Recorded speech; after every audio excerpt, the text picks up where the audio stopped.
안녕하세요. 예담쌤입니다. 오늘은 지난 1부 시간에 이어서 2부 시간으로 물로만 머리 감기 놀라운 기적이라는 이 책의 내용에서 말씀드리겠습니다.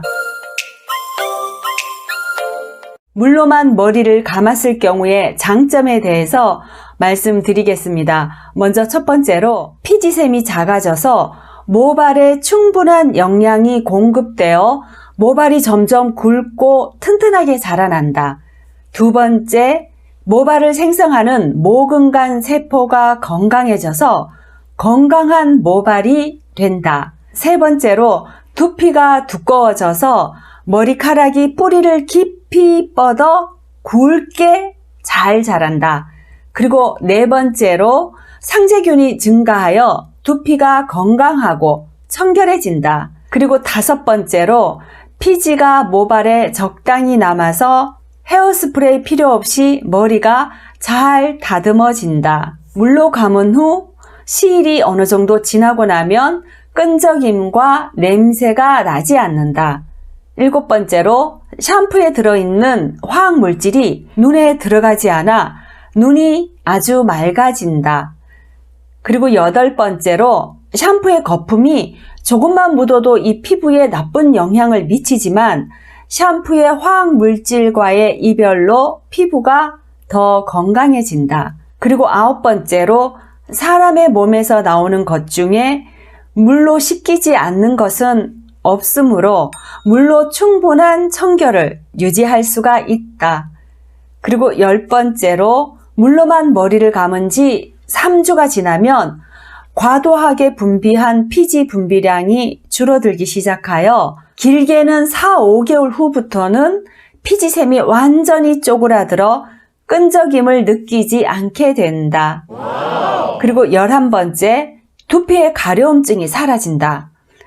여기서 물로 감기 한 달이 지나도록 가려움이 사라지지 않고 붉어지거나 굵은 비듬이 많아지고 따끔거리는 증상이 있다면 말라세지아가 원인인 지루성 피부염일 가능성이 높으므로 이럴 땐 피부과에 가서 치료를 받아야 한다고 합니다. 그리고 마지막 12번째로, 화학물질 해독을 위한 두피 염증으로 지나치게 많이 발생하는 비듬은 줄어들고 지나친 샴푸 사용으로 인해서 두피가 건조해져서 세포 분열이 현저하게 떨어져서 새로운 세포가 만들어지지 않아 전혀 생기지 않는 비듬이 적당량 생기게 되면서 건강한 두피로 바꿔진다고 합니다. 가루에 가깝고 크기가 고른 적당량의 비듬은 분비되어야만이 건강한 두피라고 합니다.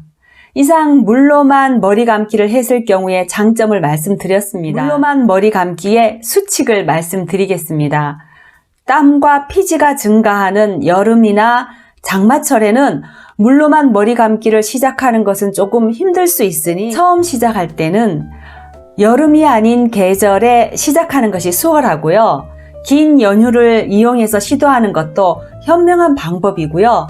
처음에는 한동안 두피의 끈적임과 냄새가 염려되지만 요즘처럼 집에 주로 있을 때 시작하면 타인의 시선이나 냄새를 염려하지 않아도 되므로 계절과 시기에 아주 딱 좋을 것 같습니다. 또 다른 방법으로는 출근하지 않는 주말을 이용해서 물로만 머리를 감다가 주 3일에서 4일로 점차 횟수를 늘려가면서 사용하는 샴푸의 양을 조금씩 줄여가고 나중에는 전혀 사용하지 않는 방법으로 하셔도 되고요. 자신이 가장 하기 쉬운 방법을 선택해서 요령 있게 줄이라고 저자는 말합니다. 물의 온도가 너무 뜨거우면 보습에 중요한 역할을 하는 세포 간지질을 녹여서 모발과 두피를 더 건조하게 만들기 때문에 우리 체온보다는 1도에서 2도 정도 낮은 34에서 35도 정도의 미지근한 느낌의 온도에서 피지가 녹아 나오기 때문에 이와 비슷한 온도의 물로 충분히 씻어내고 손가락 바닥으로 부드럽게 두피를 마치 솜틀을 쓰다듬는 것처럼 씻어주라고 합니다. 그리고 두피를 씻는 도구로 요즘 많이 나오는 실리콘 재질의 두피용 브러쉬를 사용하게 되면 두피의 습기를 빼앗아가고 상처를 더 낼 수 있으므로 손가락보다 뛰어난 것은 없으므로 굳이 사용하지는 말라고 합니다.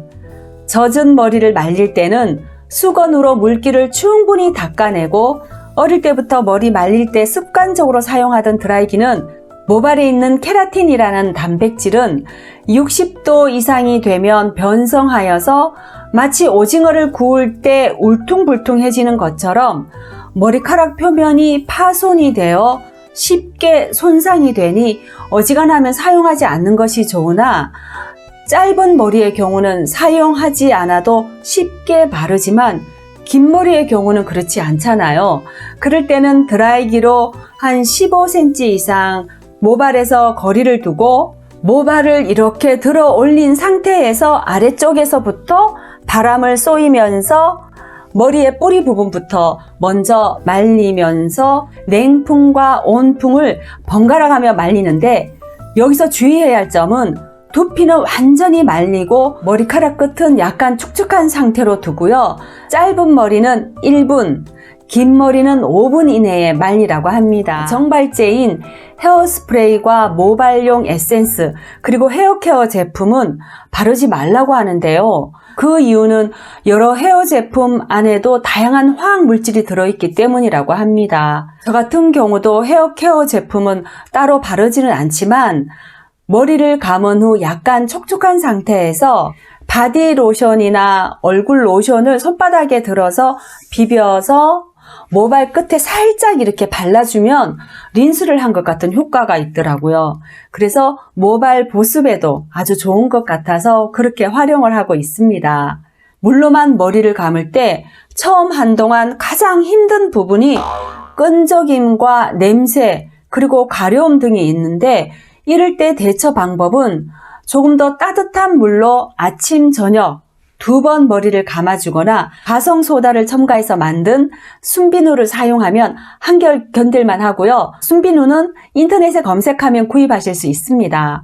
저도 처음에 물로 머리를 감을 때 가장 힘든 것이 그 끈적거림을 이기기가 너무 힘들더라고요. 그래서 수제 비누로도 가끔 머리를 감았고요. 아침, 저녁 하루에 2번씩 머리를 감기도 했습니다. 그런데 그 끈적거림을 없애려면 샴푸를 끊는 것 이외에는 다른 방법이 없다는 것을 반드시 명심하라고 저자는 말합니다. 물로만 머리 감기 시작한 초기에는 샴푸를 자꾸 사용하고 싶어지는 마음이 들더라고요. 그럴 땐 순비누나 수제비누 그리고 구연산을 린스 대신에 사용하라고 저자는 말하는데요. 아마 지금도 식초를 섬유 유연제나 헤어린스 대신 사용하는 분은 계실 텐데요. 식초를 사용하면 집안과 욕실에 냄새가 배어서 저도 사용하다가 말았는데요. 이럴 때 친환경 청소 재료로 많이 사용하고 있는 구연산을 사용하시면 아주 좋습니다. 가격도 비싸지 않으니까 대용량을 사다 놓고 섬유 유연제로 사용하시고요. 이 구연산으로 헤어린스 만드는 방법은 아주 간단합니다.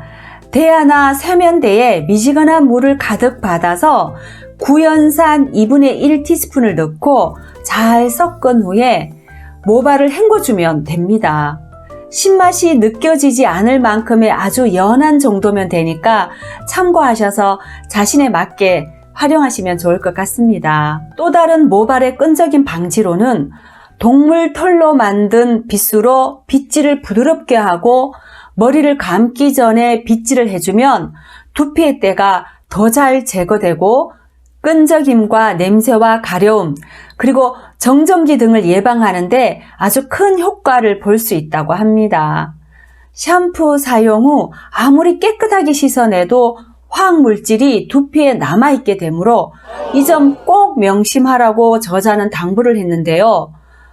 이 부분은 꼭 참고하셔서 자신에 맞게 요령 있게 화학물질을 머리에 덜 바르도록 하셔서 두피와 피부의 건강을 지키시길 바랍니다.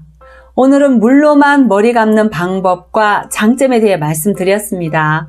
오늘 정보 도움 되셨으면 구독, 알람, 좋아요 잊지 마시고 꼭 눌러주시고요. 다음 시간에 뵙겠습니다. 감사합니다.